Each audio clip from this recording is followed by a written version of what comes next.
Hi, good morning. Harvey Bennett Mobile Tackle Shop down here at the Montauk uh, uh, landfill or transfer station or dump. Anyway, this is probably one of the most panoramic views you're going to see on the east end of Long Island. I'm sitting on top of the old brush dump right now. I believe we're 125 feet or 135 feet above sea level. It's the highest point on eastern Long Island. The water tower over there in the distance, I don't know if you can see it, is that's 110 feet. Anyway, and way off in the distance, you can see the Montauk radar dome. I'm trying to, I don't know. It's hard to tell with this little camera. And way off in the distance, you can see the top of Montauk Lighthouse. Anyhow, we're about 8 miles, I think, or 7 miles from the lighthouse right now. And this is where Block Island Sound, Long Island Sound, and Gardeners Bay. If you look over here, that island off in the distance is Gardeners Island. It's Eastern Plains Point right there. You look across the sound there, you can see it's pretty clear today that I believe that's Millstone, the ex-nuclear power plant, because the environmentalists, I think, shut that down. But I don't know. I don't follow that stuff. Anyhow, there's a boat out there. It's a hard northwest wind. The reason why I'm sitting in my truck, it's 38 degrees this morning. It's the coldest it's been. We had frost warnings last night. Last night was Halloween. Today is November 1st. Excuse me, November 1st. And it's if you're Catholic, it's a Catholic holiday. It's All Saints Day, I believe, and tomorrow's All Souls Day. Anyway,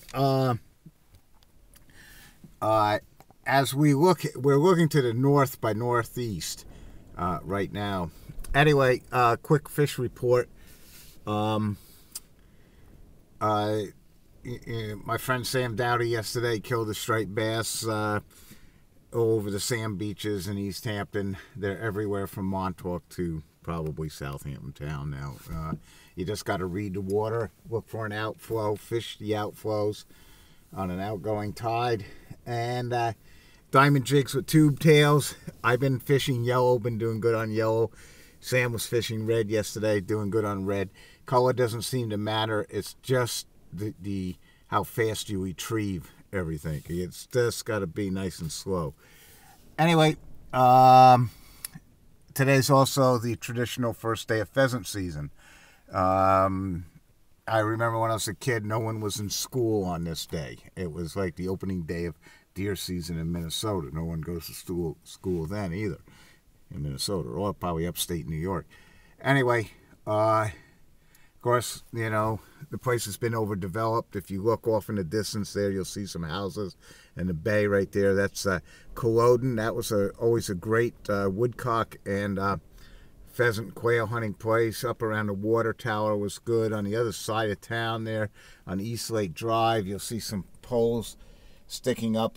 I don't know if you can this camera will pick them up. That's called the Gator site. That's an old military radio installation from the 50s and 60s. It's now been shut down, and the county park owns it. This was all wonderful pheasant, quail, upland bird hunting. Long Island was never noted for that, but it was like a little hidden secret that we had some of the best quail and pheasant, and definitely woodcock. Even to this day, if you can find a spot, is probably the best on the East Coast. But it's been overbuilt.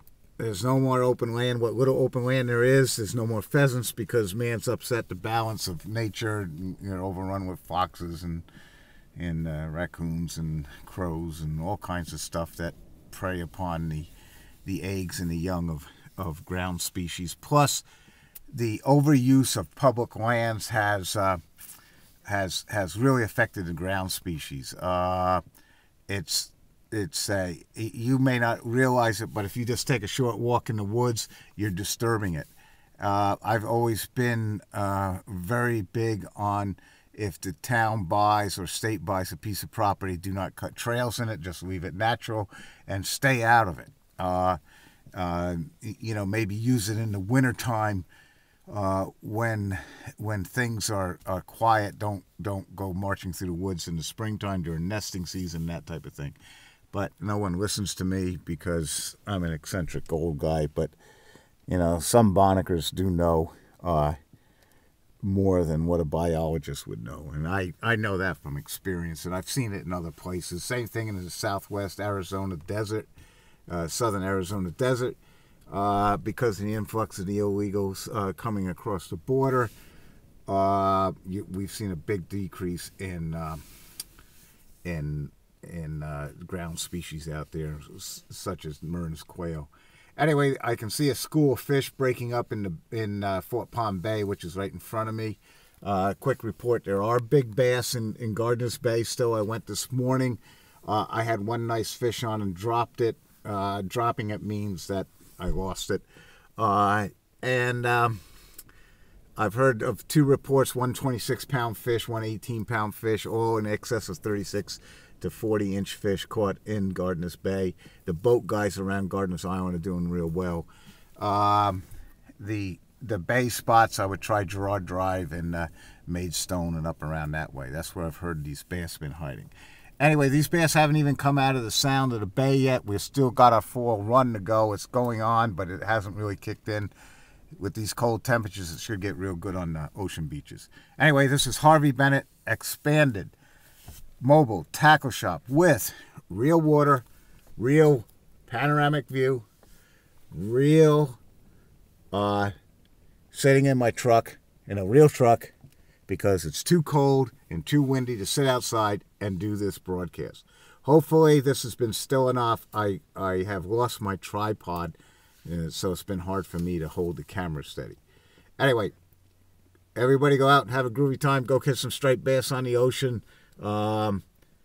Everybody's doing real well. Remember, diamond jigs with tube tails are the best because the sand eels around. Doesn't really matter what color. Rig your dropper rigs like I showed you in other broadcasts and go have some fun. Harvey Bennett, Mobile Tackle Shop, sitting at the Montauk Transfer Station, commonly known with local people as the Dump. Over and out.